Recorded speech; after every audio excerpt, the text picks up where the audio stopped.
Hello everyone and welcome to Coding with Tom. In this video we're going to go over the changes to Blazor and Release Candidate 2. Blazor in .NET 8 has some exciting new features. Microsoft has now made it so that you don't have to decide whether your application is going to use Blazor Server or Blazor WebAssembly exclusively, but you can mix and match Server and WebAssembly and even automatically switch between the two at the page level or component level. They've also overhauled their identity so that authentication and identity management can be done fully with Blazor Components, and it works across WebAssembly and Server. By default now, all Blazor components are rendered statically. This is a change from Blazor 7. What happens is that Blazor components are rendered initially on the first GET request to your page and will only update if a post is performed on the page. This is similar to the old style of programming back when we didn't have Ajax, JavaScript, etc. And it works for limited interactivity, but it doesn't give you all the advantages that Blazor gives you, that Blazor Server and Blazor WebAssembly give you. But for many pages, this is an adequate way to present the page. It's very quick, and since there's limited interactivity, it is a solution for simple web pages. So this is the default render mode. To make this work, they have made Blazor components have the ability to handle form requests and bind to model objects. This is similar to what ASP.NET Core and prior versions of ASP.NET did. Then what you can do is actually implement your forms with form handlers or using the form tag or the Blazor edit form component. And this is only going to work across a GET request and then subsequent POST requests to a page for simple interactivity. Another new feature is called stream rendering. Stream rendering allows your components to stream to the browser, updating their content during their first load in a staged manner. This is good for pages that have to wait for data from some source that takes time. What you can do is have a waiting screen or some state of your component that makes it clear to the user that they're waiting for data to load. And then as the data is loaded, it will then change the component's state visually so they can see that the data is now present.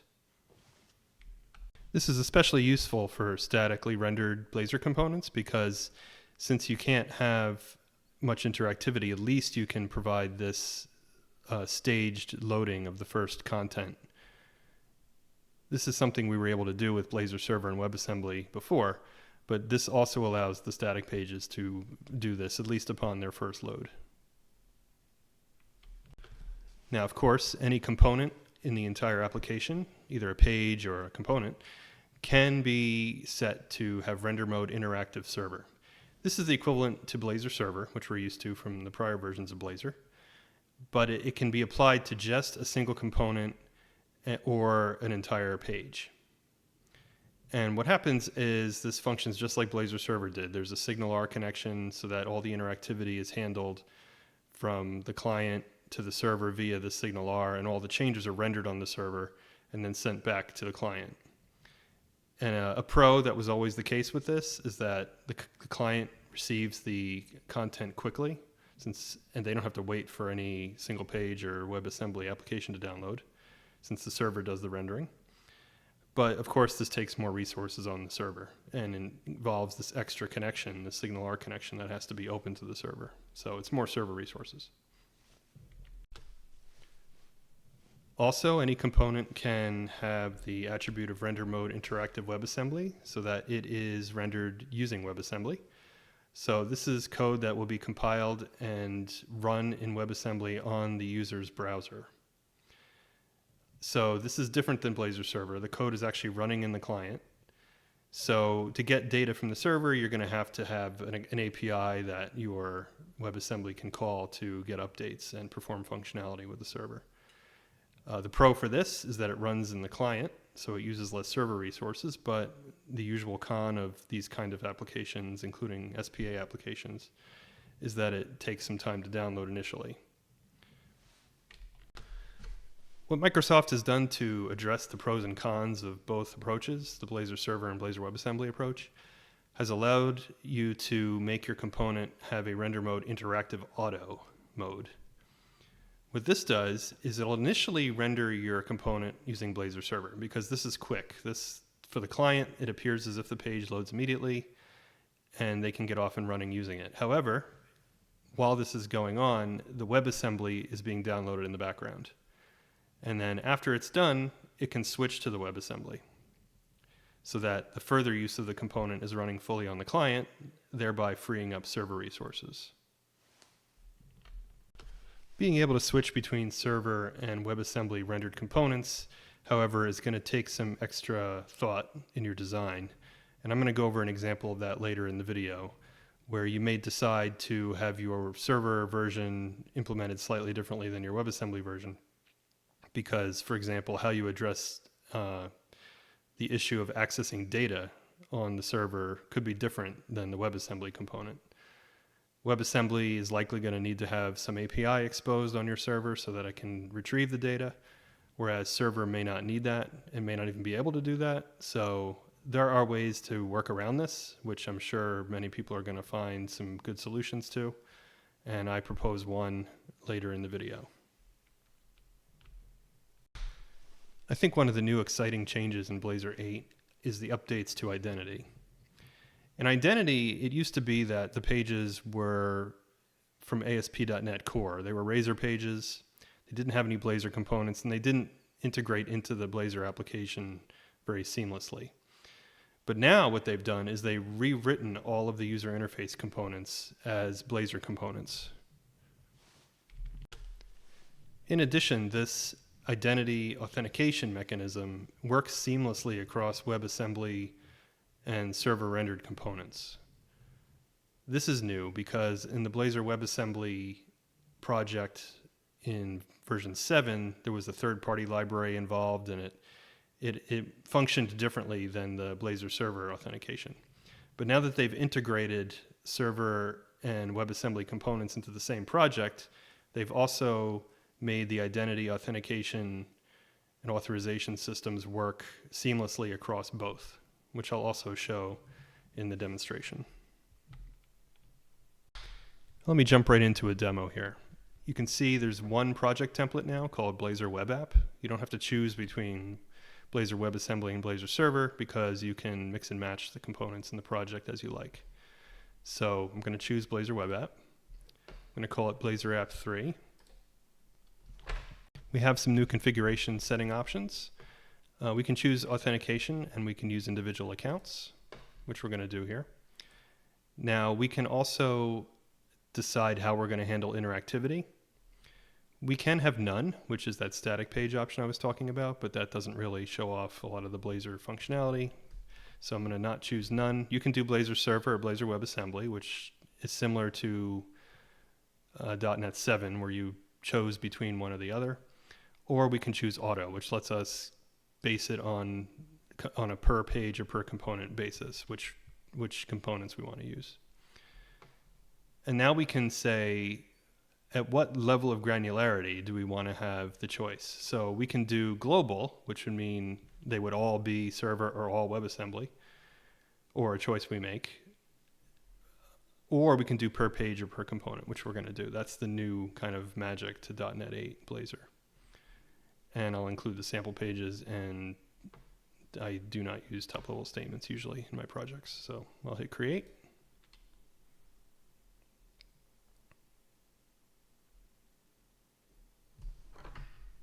Right off the bat, you can see there are two sub-projects to the solution. There is a client project and a regular project.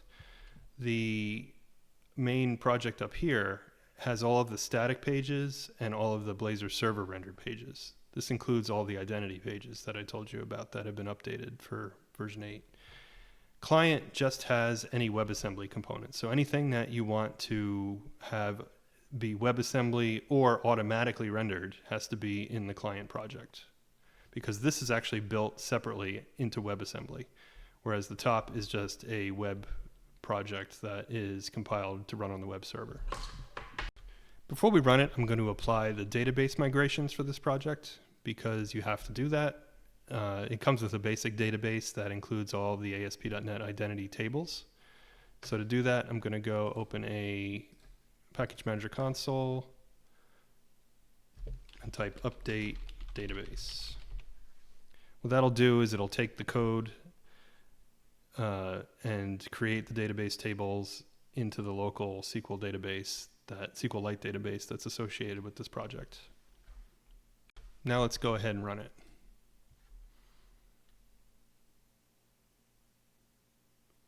So you can see this template's similar to the one we had in version 7, but there's some other stuff involved here now, which is nice. We have our home page, and this is statically rendered. And we have a counter page, and this is interactive.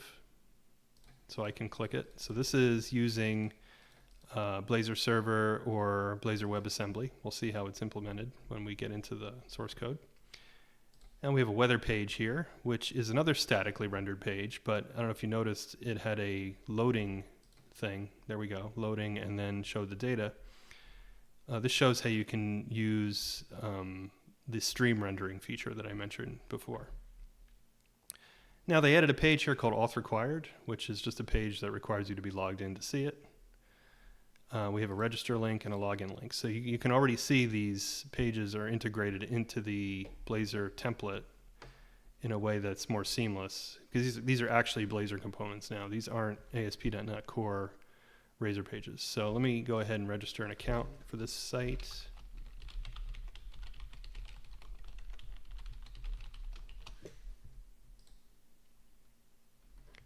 And of course we have this click here to confirm your account because we don't have an email sender set up. So this is kind of a placeholder until you do that. And then let's go here and log in using the account.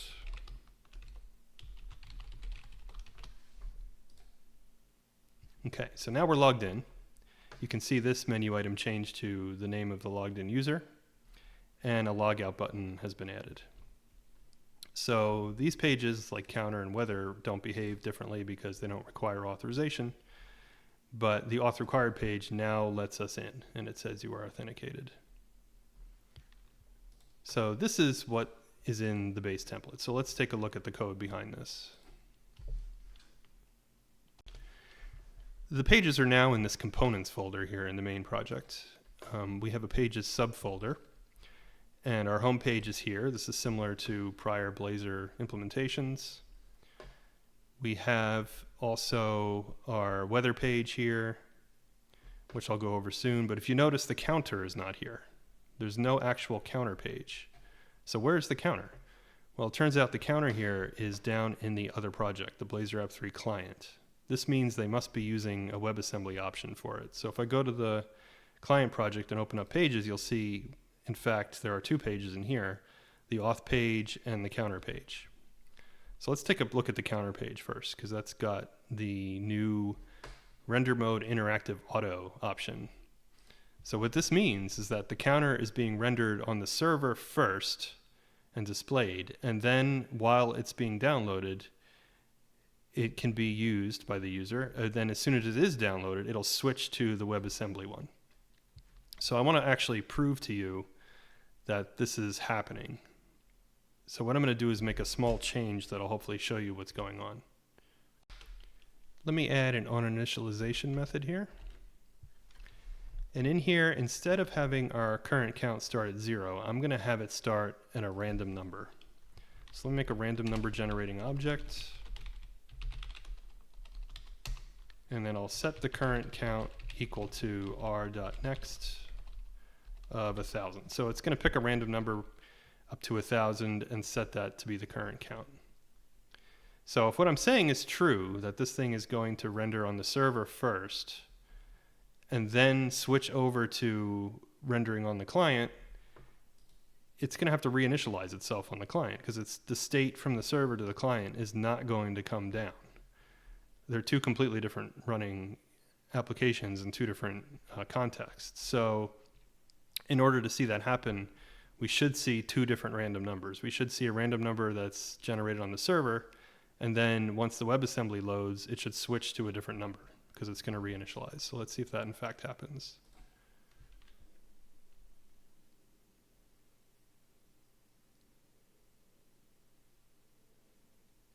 Okay, so let's go to counter.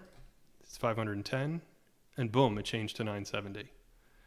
So there was a time there where it was 510, and I could have clicked it, I could have incremented it.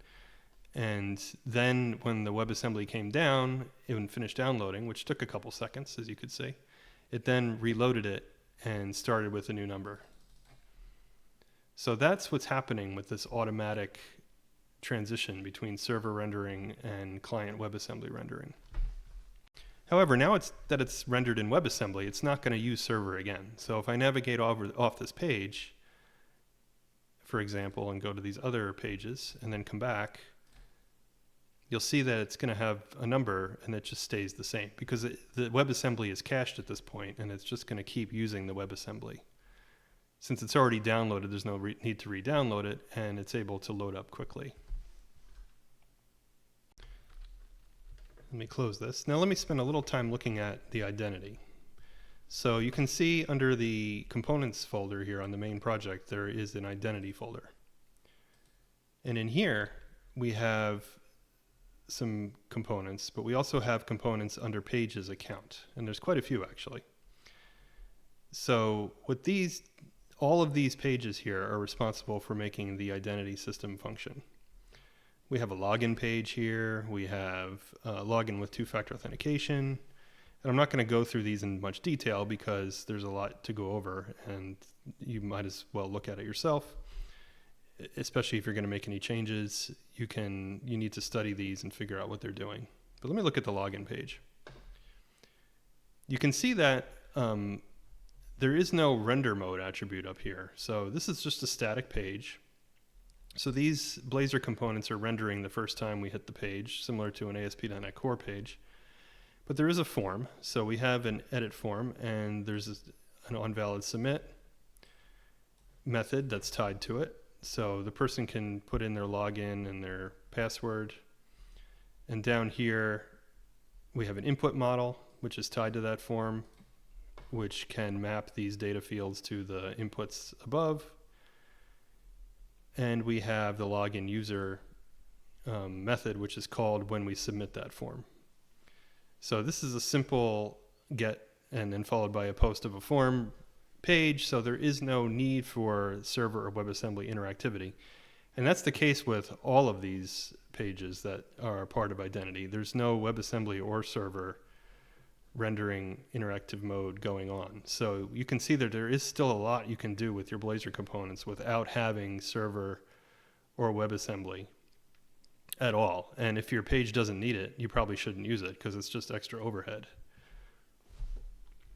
If we go down here to the program file, you can see that they've added some authentication options. We have the authentication service added, which uses identity cookies. There's an authentication state provider object. And in this case, it's called a persisting revalidating authentication state provider.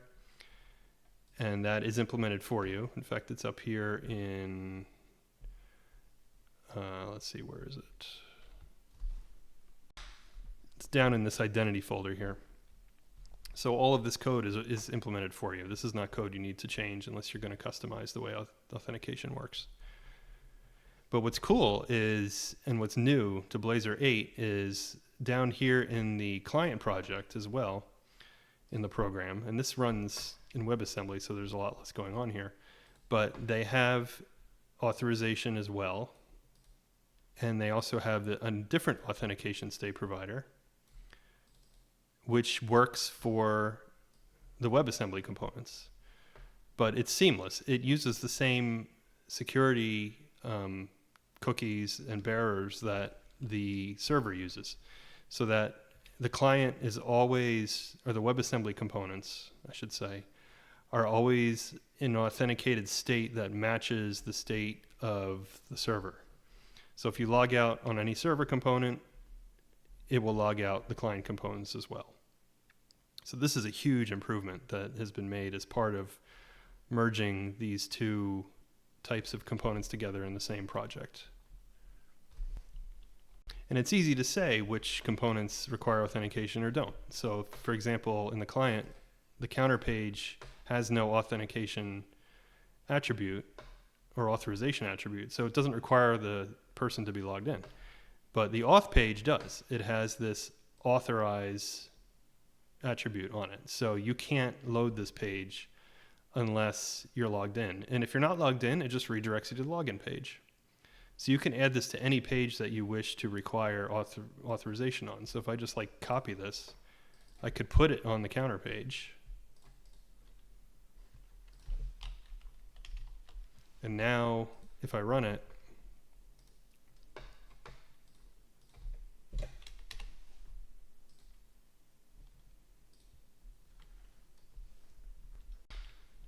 well, first I need this using. So if I run it,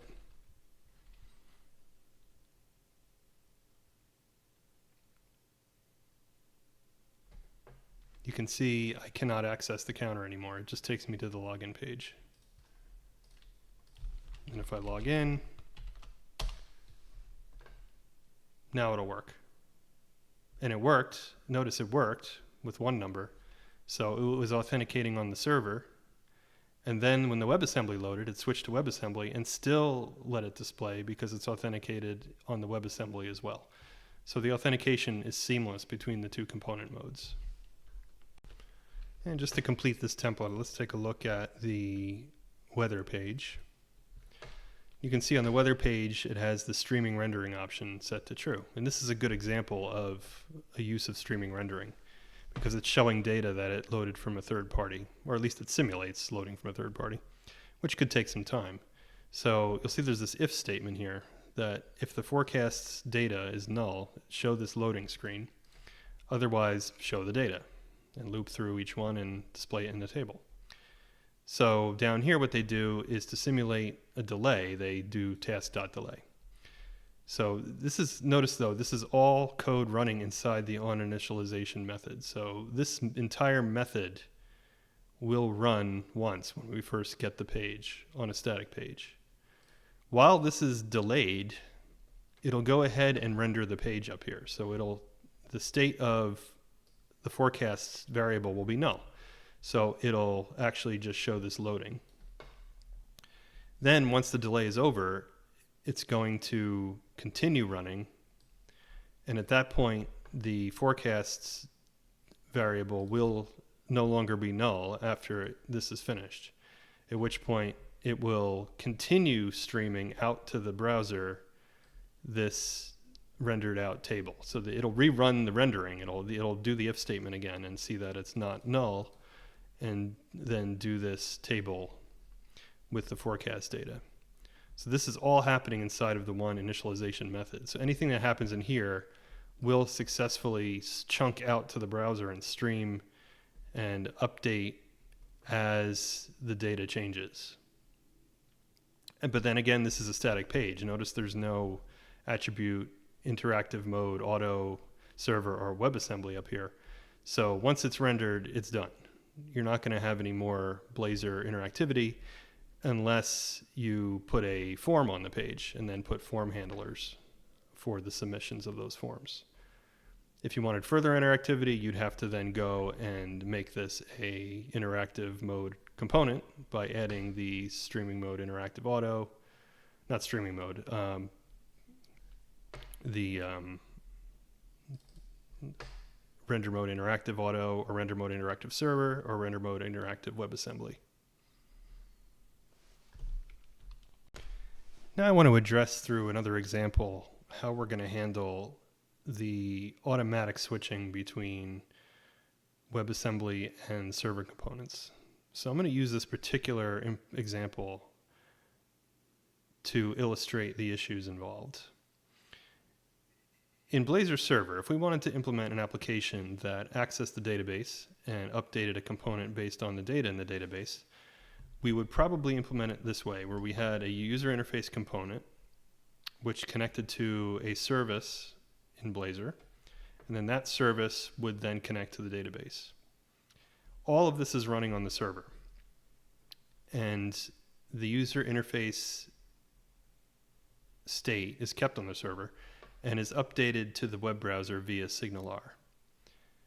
So this is how you would implement it using Blazor Server. Now, with Blazor WebAssembly, more of the code runs on the client. In this case, we have the user interface components actually running in the web browser in WebAssembly. And then we often have a client service, which then connects via a REST API to an API controller on the server, which then connects to a Blazor service and then to the database. So these are two very different ways of architecting the solution based on whether you're using Blazor Server or Blazor WebAssembly. Now, what I propose to make this work in a seamless way, at least one idea, is to have a service that runs on the client that has the same interface as the service that runs on the server. And if the component is running on the client, it could use the service that's designed to work on the client. And if it's running on the server, it could use the service that's designed to run on the server. So we're going to have two implementations of the service, which is a go-between between the user interface component and the actual database itself, or any other business logic for that matter that requires connecting to other resources that are not necessarily accessible on the web browser. It's like the web browser cannot connect directly to the database. So we have to go through this service, through a REST API, to a controller that can connect to this service and then connect to the database. So let me show you a project I put together that implements this. So here's the project. You can see that I have the two main projects that we had before from the template, which I have RC2 demo up here. This is the server components. Then we have RC2 demo client, which contains all the WebAssembly. And then I added a third project called shared. And in shared, it's just a class library that has a single object in it, a customer DTO object that's going to store the data for a single user customer. It's a simple ID and name. So if I go back up here to the server, you can see that to the data, I've added to my application context a set of customers, and that's in this class here. It's this ID and name of the customer, which matches exactly the data context, data transfer object I just showed you before. And then up here, I add it to my context, and then I actually have it create some sample data in the on model creating so that we have some data in the database to retrieve.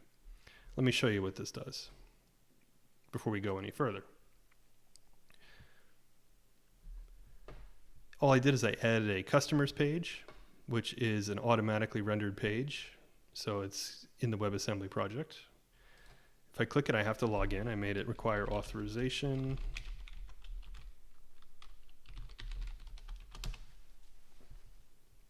And you'll see what it does is it loads data. I don't know if you noticed, but it loaded the three customers with the word server after it, followed by just the three with just the words first, second, and third customer.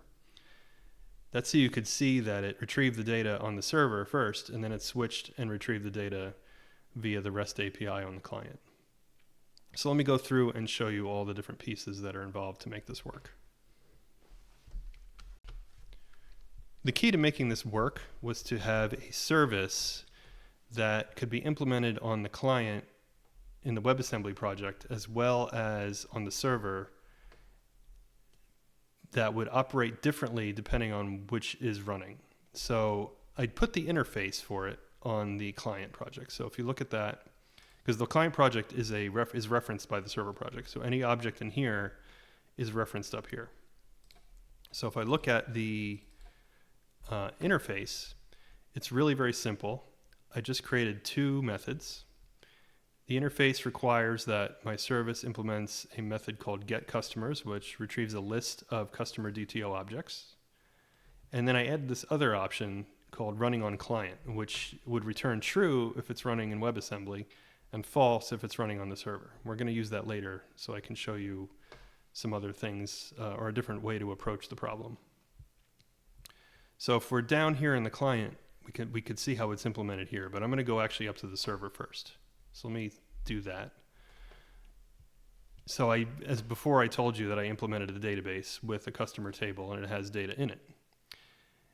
What I did also is add this implementation of the service that will let us get that data out of the database, and something that implements those two methods. So if I go down to my services folder, you can see I have this API client server. So it's an API client that runs on the server. So it injects the database context directly into it. The get customers method is implemented by connecting directly to the database and copying the data out of the database entities into these DTO objects and returning it. Since we're on the server, it's like running Blazor Server, we can access the database directly. So this is able to call the entity model and iterate through the records and copy the data directly. I also implemented running on client to return false, which means it's running on the server. So that is this implementation of API client. So if I go to the actual page, the customer's page, which is down here in this server, this project actually, you can see here all it does is call the client object, get customers method, and assign it to the customer's list of customer DTO objects. So this code is either going to run on the server or on the client automatically. If it's on the server, it's going to use this API client server implementation. Now, why is that? If I go up here, you'll see that I'm injecting the interface, the IAPI client. So it's going to look for any service running that has this, that implements this interface. So if we're running on the server, this component, then I have to look at the server services. The server services are initialized here in program.cs, up here in the main project. You'll see I added a scoped IAPI client with the implementation that is on the server. So this is the one that connects directly to the database and returns copies of the data in the DTO objects directly. So if this code down here is running on the server, which it does initially in automatic mode, it will, in fact, I'll make sure it's running on automatic mode, auto. It will use the service up here. Likewise, if it switches over to WebAssembly, it's now going to use this version of it, the API client WASM. Why? Because in that program.cs, you'll see that I'm running the IAPI client implementation called API client WASM. This is the one that is running in the WebAssembly on the client. Now, if we look at that, that's going to be implemented slightly differently. Here's this implementation. It has an HTTP client now. This cannot connect directly to the database. It has to use that architecture where it's going to make a REST API call to the server to retrieve the data. So what it'll do to get the customers, this is another implementation of the same interface, is it will call the HTTP client get from JSON async, and it'll go to this API/customer URL, and I'll show you how that's implemented, because that's implemented back up in the server project, because that's who has access to the database. And then what it does is it'll return those customers to the WebAssembly version of the component. And notice this running on client will return true, because then we could know that this service is actually running on our client. So for this to work, it needed a API to be running on the server. So let's go and check that out. So I have to go bounce back up here to this server project, and I made a controllers folder and a customer controller. This is a standard API controller that you might be used to writing in ASP.NET Core or older versions of Blazor, where we inject our database context. We make a get method to get all of the customers, and that returns an enumerable list of customer DTOs. That can go to the database. So that contacts the database and returns this list of customers as a JSON. And in fact, I'm going to show you what it looks like by running this.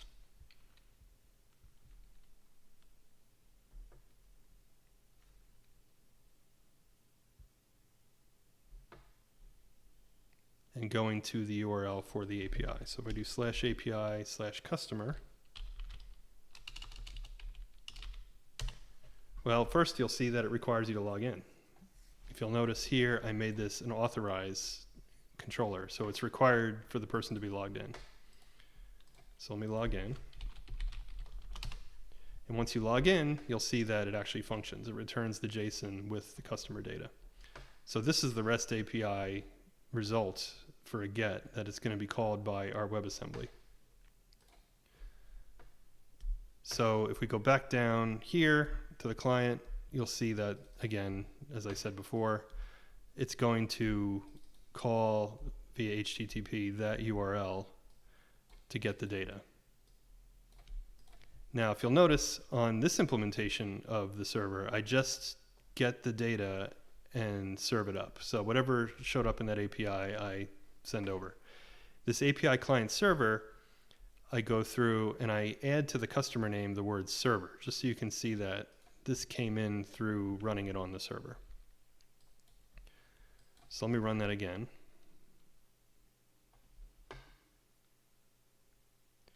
And you'll see that if I go back to customers, of course I got to log in. Initially it loads with the server and then it switches over to first, second, and third customer. So it rendered on the server first, then it switched over to WebAssembly, called the REST API, and rendered on the client. So that is how you could implement an automatic switch for something that requires access to a service that may or may not have access to the resource you're looking at, depending on the context of where it's running.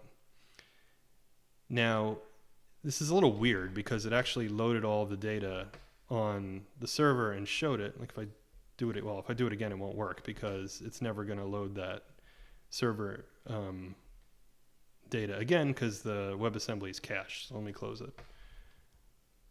So you can see it switch again. I'll do this. Log in.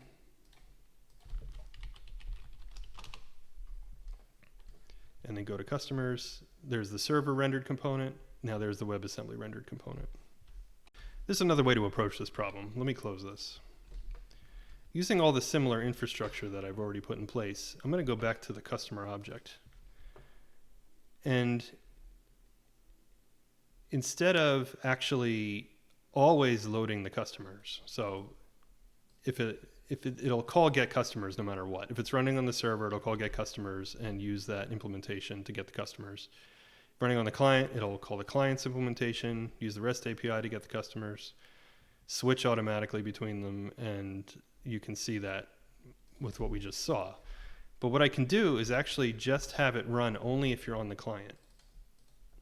What that's going to do is only populate this customers variable if you're running on the client. So it's only going to use the REST API. So up here, since customers will be null when we try to render it on the server, we should get this waiting. And then once it switches to WebAssembly, it should then use the REST API and then populate this list of customers. What that could let us do is actually not even implement up here in the server version the ability to get the customers. We may not bother letting it work on the server at all. We might want to, or have it provide a slightly different view of the customers. Like this is something you have to decide what to do in that automatic switch mode, whether you're going to show something while they're waiting or show nothing but a waiting thing. And again, since this is customer or component, I should say, component based, you can make that decision on a component basis. So now that I've changed the actual customers component down here, on the server, we should see this. And then when it switches over to the client, we should see this until the data is done being loaded and then see this. So let's see what happens.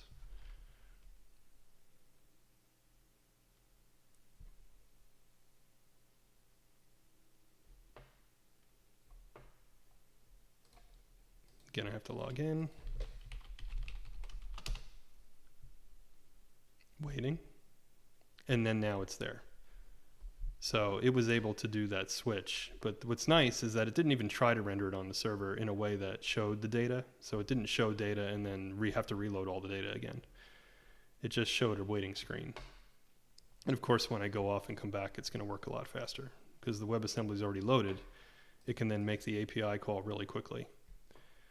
But notice what we've also gotten here, just in the background. I want to reiterate it, that the authentication is working seamlessly. So we made this REST API call from our WebAssembly component back to our server component, or the controller, I should say, and it was authenticated. So the authentication works in the WebAssembly components and across to the server components as well.